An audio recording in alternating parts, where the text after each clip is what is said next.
السلام علیکم ورحمۃ اللہ وبرکاتہ۔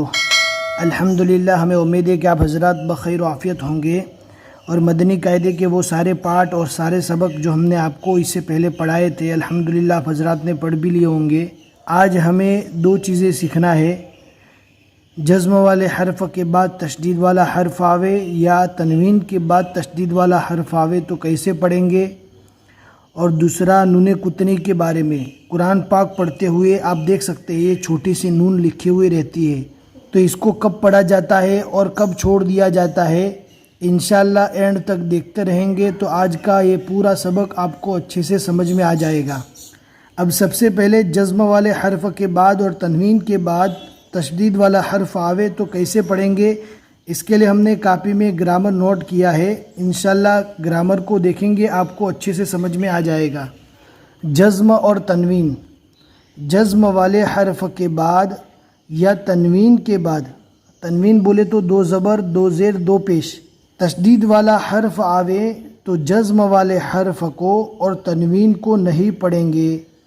یعنی قرآن پاک پڑھتے ہوئے جہاں پر بھی جزم والے حرف کے بعد تشدید والا حرف آتا ہے یا تنوین یعنی دو زبر دو زیر دو پیش کے بعد تشدید والا حرف آتا ہے تو تنوین کو بھی نہیں پڑھنا ہے اور جزم والے حرف کو بھی نہیں پڑھنا ہے۔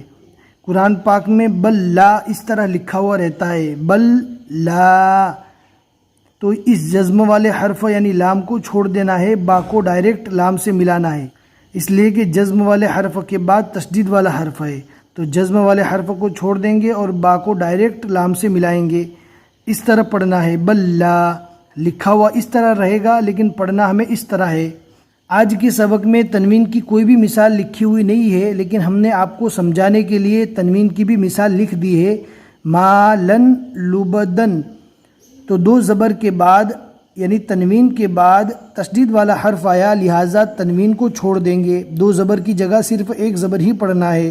مالل لبدن، یہاں پر ہم نے آپ کی آسانی کے لیے لکھ دیا ہے، اس طرح پڑھنا ہے مالل لبدن، لیکن قرآن پاک میں اس طرح لکھا ہوا رہے گا۔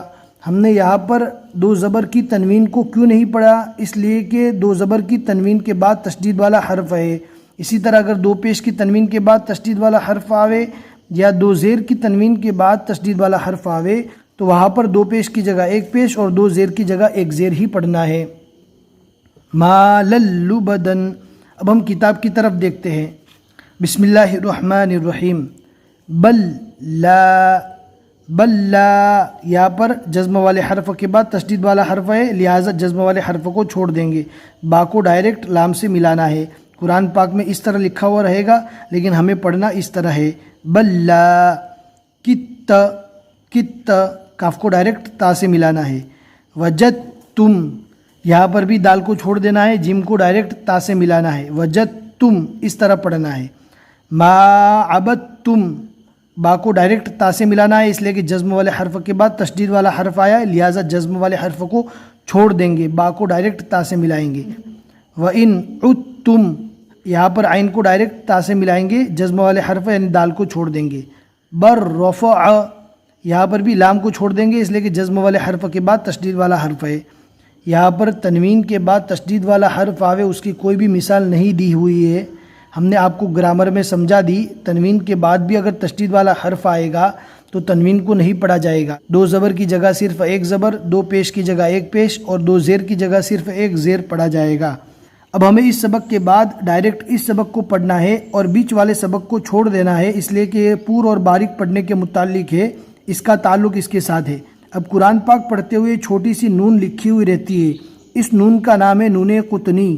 اب اس کو کب پڑھا جاتا ہے اور کب چھوڑ دیا جاتا ہے انشاءاللہ آج کا گرامر سمجھیں گے تو آپ کو ضرور سمجھ میں آ جائے گا۔ قرآن پاک میں چھوٹی سی نون لکھی جاتی ہے، اس کو نون قطنی کہتے ہیں۔ نون قطنی کو صرف ملا کر پڑھنے کی صورت میں پڑھا جاتا ہے، جیسا آپ دیکھ سکتے ہیں یہاں پر ہم نے مثال لکھ دی ہے۔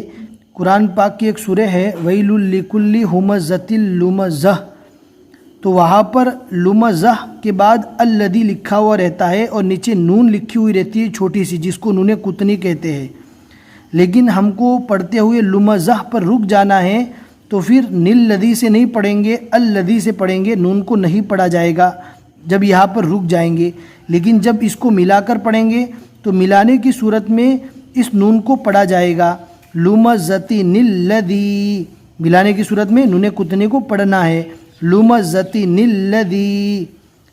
اب کتاب کی طرف دیکھتے ہیں، انشاءاللہ ضرور سمجھ میں آئے گا۔ اگر آپ کے پاس PDF موجود نہیں تو لنک ڈسکرپشن میں مل جائے گی، ضرور چیک کریں۔ لمزتن الذی، جب ملا کر پڑھیں گے تبھی نون کو پڑھا جائے گا نوح ابنہ، یہاں پر نوح پر رک جائیں گے تو ابنہ سے پڑھیں گے، نون کو نہیں پڑھیں گے، لیکن جب ملا کر پڑھیں گے تب نون کو پڑھنا ہی ہے نوح ابنہ قدیر الذی، قدیر الذی۔ ہمیں امید ہے کہ آج کا سبق آپ کو اچھے سے سمجھ میں آ گیا ہوگا۔ آج کے سبق میں ہم نے 2 چیزیں سیکھی ہے، جزم والے حرف کے بعد تشدید والا حرف آوے یا تنوین کے بعد تشدید والا حرف آوے تو تنوین کو نہیں پڑھا جائے گا اور جزم والے حرف کو بھی نہیں پڑھا جائے گا، لیکن اگر تنوین ہے تو 2 زبر کی جگہ 1 زبر، 2 زیر کی جگہ 1 زیر اور 2 پیش کی جگہ 1 پیش پڑھا جائے گا۔ ہم نے دونوں کی مثالیں آپ کو سمجھا دی۔ پھر اس کے بعد نون کتنی، جو قرآن پاک میں چھوٹا سا نون لکھا ہوا رہتا ہے اس کو نون کتنی کہتے ہیں۔ اس نون کتنی کو ملانے کی صورت میں پڑھا جائے گا، لیکن جب نون کتنی سے پہلے ہمیں رکنا ہے تو رک کر جب ہم آگے سے پڑھیں گے تو نون کتنی کو نہیں پڑھا جائے گا۔ پھر بھی اگر کوئی بات آپ کو سمجھ میں نہیں آئی تو آپ ٹیلی گرام جوائن کر لیجئے اور وہاں پر پرسنل میسیج کریں گے تو بھی انشاءاللہ ہم جواب دینے کی پوری کوشش کریں گے۔ بس آج کے لیے اتنا ہی سبق۔ السلام علیکم ورحمۃ اللہ وبرکاتہ۔